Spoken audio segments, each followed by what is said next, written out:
রমজান মাসে জানা দরকার যে 10 শ্রেণীর মানুষের নামাজ কখনোই কবুল হয় না। জেনে নিন তারা কারা। সম্মানিত দিনী ভাই বোন, মিলিয়ে দেখুন আপনি সেই 10 শ্রেণীর অন্তর্ভুক্ত কিনা। তাই অনুরোধ করব, ভিডিওতে একটি লাইক দিয়ে কমেন্টে আলহামদুলিল্লাহ লিখে মনোযোগ সহকারে দেখতে থাকুন। আমি সাক্ষ্য দিচ্ছি যে আল্লাহ তাআলা ছাড়া কোনো মাবুদ নাই এবং হযরত মুহাম্মদ সাল্লাল্লাহু আলাইহি ওয়াসাল্লাম আল্লাহর বান্দা ও তার রাসূল। পবিত্র কোরআন ও হাদিসে 10 প্রকার লোকের কথা উল্লেখ আছে যাদের কোনো নামাজ কবুল হয় না। তাদের নামাজ তাদের কানের উপরে ওঠে না। সারা জীবন নামাজ পড়েও জাহান্নামে যেতে হবে। সে হতভাগা কপাল ফোড়া। 1 নম্বরে, যারা জ্যোতিষীর কথা বিশ্বাস করে, গণকের কাছে যায়, ফাঁকি দিয়ে ভাগ্য গণনা করে, পেপার পত্রিকায় রাশিফল সমূহ বিশ্বাস করে, তার 40 দিনের ইবাদত কবুল হবে না, কারণ সে শরীয়তে মুহাম্মাদের উপর কুফরি করলো। নবী সাল্লাল্লাহু আলাইহি ওয়াসাল্লাম থেকে বর্ণিত রাহমাতুল লিল আলামিন নবীজি বলেছেন, যে ব্যক্তি আর রাফ অর্থাৎ গণকের কাছে গেল এবং তাকে কোনো বিষয়ে জিজ্ঞেস করলো, 40 রাত তার কোনো সালাত কবুল হয় না, তার এই ভুলের কারণে, তার এই গুনাহের কারণে। মুসলিম শরীফ 5627 নম্বর হাদিস। 2 নম্বর, পলাতক দাস দাসী যদি মনিবের কাছ থেকে পালিয়ে যায় তখন তাদের নামাজ কবুল হয় না, যেমন মুসলিম শরীফের 134 নম্বর হাদিসের মধ্যে রয়েছে। নবী সাল্লাল্লাহু আলাইহি ওয়াসাল্লাম বলেছেন, যখন দাস পালিয়ে যায় তখন তার সালাত, তার নামাজ কবুল হয় না। 3 নম্বরে, মদ বিক্রিকারীর নামাজ কবুল হবে না, যেমন ইবনে মাজাহ শরীফের 3377 নম্বর হাদিস, তিরমিজি শরীফের 1862 নম্বর হাদিস, নাসাই শরীফের 5666, 5670, আহমদ শরীফের 6606, দারামি শরীফের 2091 নং হাদিসের মধ্যে রয়েছে। আব্দুল্লাহ ইবনে আমর রাদিয়াল্লাহু তাআলা আনহু থেকে বর্ণিত, তিনি বলেন, রাসূলুল্লাহ সাল্লাল্লাহু আলাইহি ওয়াসাল্লাম বলেছেন, যে ব্যক্তি শরাব পান করে এবং মাতাল হয়, নেশাগ্রস্ত হয়, 40 দিন পর্যন্ত, কতদিন পর্যন্ত? 40 দিন পর্যন্ত তার নামাজ মহান আল্লাহ রাব্বুল আলামিন কবুল করবেন না, তার নামাজ কবুল হয় না। নাউজুবিল্লাহি মিন যালিক। আল্লাহ তুমি আমাদেরকে বুঝার তৌফিক দাও। 4 নম্বর হচ্ছে সঠিকভাবে ওযু না করা। অজুর ফরজ 4টি। এই 4টি ফরজ সঠিকভাবে আদায় করতে হবে। একটি পশম যদি শুকনো থাকে তাহলে অজু হবে না। 5 নম্বরে হচ্ছে, তিরমিজি শরীফের হাদিসে আছে, সে নারীর নামাজ কবুল হয় না যার উপর অসন্তুষ্ট অবস্থায় স্বামী রাত কাটিয়েছে। যতক্ষণ স্বামী রাজি করে না নিবে ততক্ষণ তার কোনো নামাজ কবুল হবে না। যতক্ষণ না স্বামী রাজি না হবে ততক্ষণ পর্যন্ত তার নামাজ কবুল আল্লাহ তাআলা করবেন না। তো একজন স্ত্রী কি করা উচিত? স্বামীকে সদা সর্বদাই খুশি রাখা।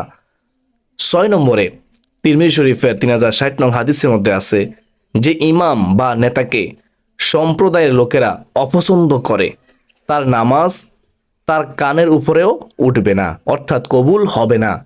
একসময় এলাকার প্রধান জনপ্রতিনিধি মসজিদের ইমাম হতেন। ইমামতির সবচেয়ে বেশি উপযুক্ত হচ্ছেন রাষ্ট্রপ্রধান। যেহেতু এখন আর ইসলামী হুকুমত নেই, তাই এখন আর তেমনটা হয় না। এখানে ইমাম শব্দ দ্বারা সব ধরনের জনপ্রতিনিধিকে বোঝানো হয়েছে, চাই তিনি মসজিদের হন কিংবা এলাকার হন কিংবা রাষ্ট্রের বা বিশ্বের, যদি তার অযৌক্তিক ইসলামী বিরোধী কর্মকাণ্ডে তার অধীনস্থরা তার উপর অখুশি হয়, তার উপর অনাস্থা চলে আসে, তাহলে তার নামাজ কবুল হবে না। মহান আল্লাহ তাআলা তার নামাজ কবুল করবেন না।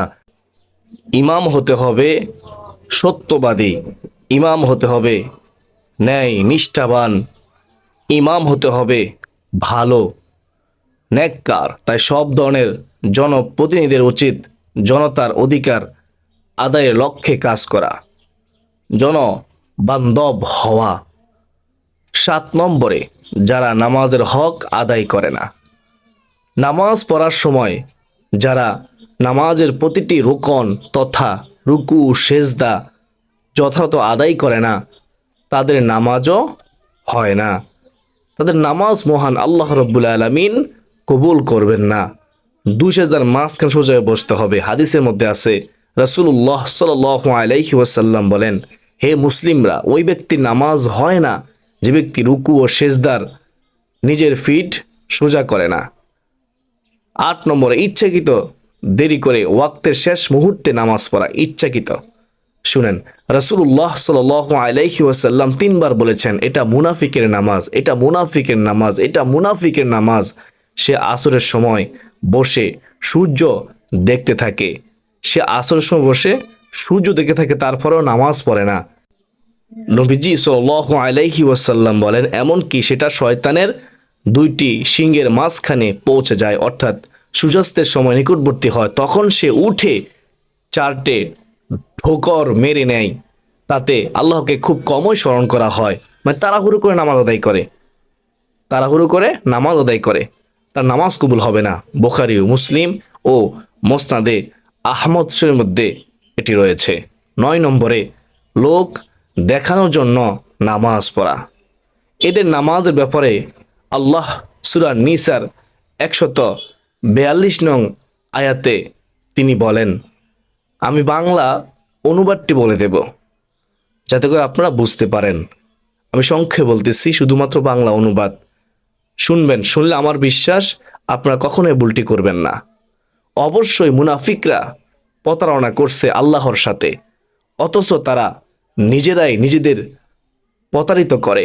বস্তুত তারা যখন নামাজে দাঁড়ায়, তখন দাঁড়ায় একান্ত শিথিলভাবে লোক দেখানোর জন্য, আর তারা আল্লাহকে অল্পই স্মরণ করে, তারা আল্লাহকে খুব কম স্মরণ করে। এসব নামাজির ব্যাপারে সূরা মাউনেও আল্লাহ তাআলা এরশাদ করেন, শুনবে মনোযোগ দিয়ে। অতএব দুর্ভোগ সেসব নামাজির, অতএব দুর্ভোগ কি সেসব নামাজির, খেয়াল করে শুনবেন কি বলতেছেন আল্লাহ তাআলা, যারা তাদের নামাজ সম্বন্ধে বেখবর, যারা তাদের নামাজ সম্বন্ধে বেখবর, উদাসীন, যারা লোক দেখানোর জন্য নামাজ আদায় করে, আল্লাহ তাআলার ইবাদত করে। নাউজুবিল্লাহি মিন যালিক। 10 নম্বরে, যারা বিনা কারণে জামাত তরক করে, একাকী নামাজ পড়ে বিনা কারণে, ওজো ছাড়া, তাদের নামাজ কবুল হবে না। বুখারী ও মুসলিমের হাদিস, নবী করিম সাল্লাল্লাহু আলাইহি ওয়াসাল্লাম ইরশাদ করেন, আমার তো মনে চায় মুয়াজ্জিনকে আজান দিতে আমি নবীজি বলি, আমার মনে চায়। কি কথাটা বুঝতে পারছেন?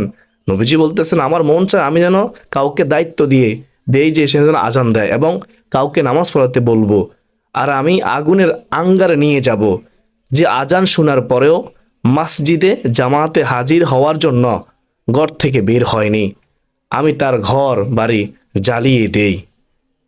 একটু চিন্তা করেন, নবীজি সাল্লাল্লাহু আলাইহি ওয়াসাল্লাম বলতেছেন, আমার মন চাই বাড়িতে গিয়ে যারা আসতেছে না জামাতে, তাদের ঘর বাড়ি জ্বালিয়ে দেই। কিন্তু নবীজি ঘর বাড়ি জ্বালিয়ে দেন না কেন?